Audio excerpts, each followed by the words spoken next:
কোনো অপ্ৰীতিকৰ ঘটনা ঘটা নাছিল ইমান দিনে হিন্দু মুছলিমৰ কোনো নাছিল আজি কিয় এই ঘটনাটো ঘটিল আজি আহি এই যে মেইন ৰোডৰ ওচৰত এটা মন্দিৰ আছে মন্দিৰটোৰ মূৰ্তি ভাঙিল এই মন্দিৰটোৰ মূৰ্তি কোনে ভাঙিল কোনো দুৰ্বৃত্ত ভাঙিছে আজি মই নাভাবোঁ যে আমাৰ গোৱালপাৰাৰ ওচৰে পাজৰে মানুহ ভাঙিছে এইটো কোনোবা বেলেগ দুৰ্বৃত্ত ভাঙিছে এইটো লৈ আমাৰ হিন্দু মুছলিমৰ মাজত এটা মানে কণ্ট্ৰভাৰ্চি কৰাৰ চিষ্টেম কি কৰি আছে এইটো আমি নুখুজো আমাৰ কথা হৈছে আমাৰ সুবিচাৰটো লাগে আমাৰ প্ৰশাসনে যি ব্যৱস্থা কৰে এইটো ব্যৱস্থা কৰক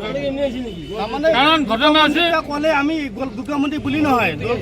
অসমৰ প্ৰত্যেকটা কিয়তে জানে যে গোৱালপাৰাত দুৰ্গা মন্দিৰ নাম কৰা মন্দিৰ হয় এটা জেগাত হিন্দু মুছলিম বুলি নহয় গোটেই আমাৰ সহযোগিতা কৰে কিন্তু আজি দুৰ্বৃত্ত এই ঘটনাটা কিয় কৰি আমাৰ হিন্দু মানুহ এটা কোনো বদ্ধাই নকৰে যে মূৰ্তি এটা ভাঙা হিন্দু মানুহ কোনোদিনও নাভাঙে এটা পুলিচ প্ৰশাসনে এইটো ব্যৱস্থাটো লওক আমাৰ ক'ব লগা একো নাই কিন্তু প্ৰশাসনৰ পৰা আমি তেওঁলোকক আহ্বান জনাইছোঁ অনুৰোধ কৰিছোঁ তেওঁলোকে এই ব্যৱস্থাটো কৰক কোনে কৰিছে কি কৰিছে এইটো এটা ঐতিহাসিক মন্দিৰ আৰু এই মন্দিৰটো লৈ যোনে ৰাজনীতি কৰিছে বা পলিটিক্স কৰিছে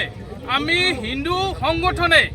কোনো পথে মানি নল'ম যদি 24 ঘণ্টাৰ ভিতৰত পুলিচ প্ৰশাসনে এই আসামিক ধৰি হাজোতিলৈ প্ৰেৰণ নকৰে জেল হাজোতিলৈ তেনেহ'লে কিন্তু 24 ঘণ্টাৰ ভিতৰত গোৱালপাৰাত প্ৰত্যেক হিন্দুৱে তেজ কেনেকৈ গৰম কৰিব লাগে এইটো হৈ যাব 24 ঘণ্টাৰ ভিতৰত আসামি ধৰি জেল হাজতলৈ প্ৰেৰণ কৰিব লাগিব নহ'লে আমি কোনো পথে মানি নল'ম আমাৰ হিন্দু সমাজৰ মঠ মন্দিৰ ওপৰত সত্ৰৰ ওপৰত কোনো পথে আমি ইয়াতে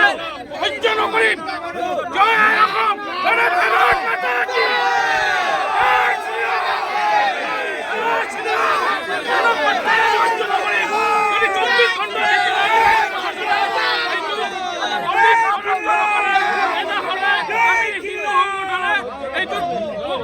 প্ৰতিবাদ কৰি ল'ম জয় শ্ৰীৰাম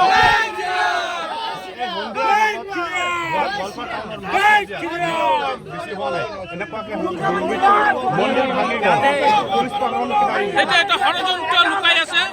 এক কুটুম্বৰ ইয়াতে চাওক যিজন ল'ৰাক আমাৰ পূজা কমিটিৰ মানুহে